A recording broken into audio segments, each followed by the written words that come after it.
안녕하세요. 저는 혈액원에서 근무하고 있는 간호사입니다. 요즘 혈액이 부족하다는 공익 광고 혹시 보셨나요?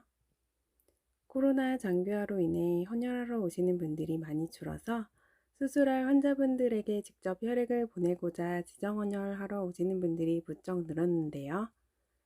지정헌혈 잘 모르시는 분들이 많을 것 같아서 영상 만들어 보았습니다.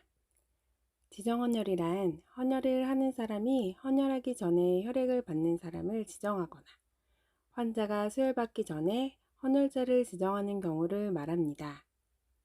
그럼 수혈 혈액에는 어떤 것이 있을까요?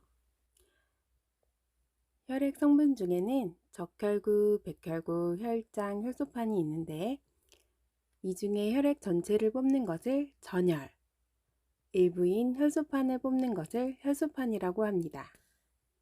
전혈은 교통사고나 큰 수술로 인해 혈액이 필요한 경우, 혈소판은 암, 백혈병 환자에게 주로 쓰이는 혈액입니다. 지정헌혈 시 알고 가야 할 것, 무엇이 있을까요? 먼저 첫 번째로 환자 이름, 동명이인도 있을 수 있기 때문에 병실 호수나 환자 번호를 아시면 좋을 것 같습니다. 두 번째, 병원 이름. 예를 들어 성모병원도 여러 병원이 있기 때문에 정확히 아시는 것이 중요합니다. 세 번째, 보내고자 하는 혈액의 종류. 앞서 말씀드렸듯이 전혈인지 혈소판인지 정확히 알고 가시는 게 중요하고 환자 혈액형을 잘 알고 가셔야 합니다.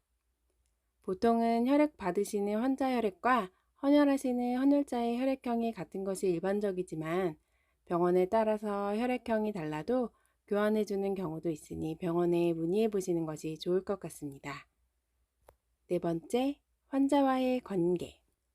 헌혈자와 환자와의 관계가 혈연 관계에 속하는지 비혈연인지 아는 것이 중요합니다. 혈연 관계는 가족 관계가 되겠고요. 비혈연은 피가 섞이지 않은 친구나 지인 등을 말할 수 있습니다. 관계가 왜 중요하냐면 혈연 가족의 혈액도 수혈로 인한 이식편대 숙주병, 신생아 용혈성 질환 등의 수혈 부작용을 유발할 수 있으므로 가급적 비혈연분이 헌혈하는 것이 바람직하며 혈연 가족이 헌혈한 경우에는 혈액 방사선 조사가 필요합니다.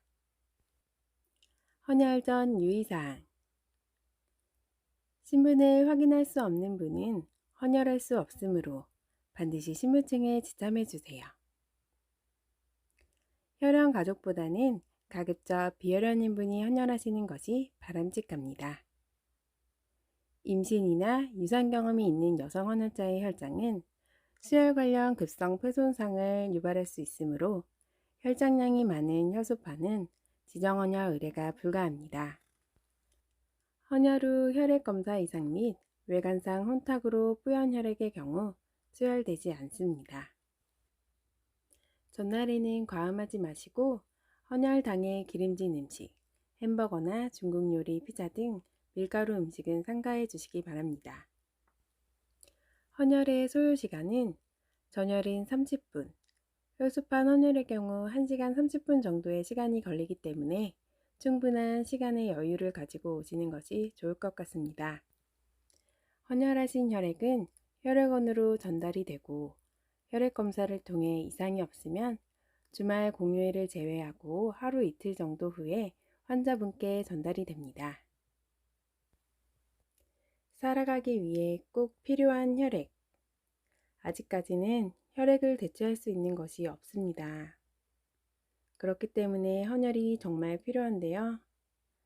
나 그리고 가족, 우리 모두를 위해 헌혈에 동참해 주세요.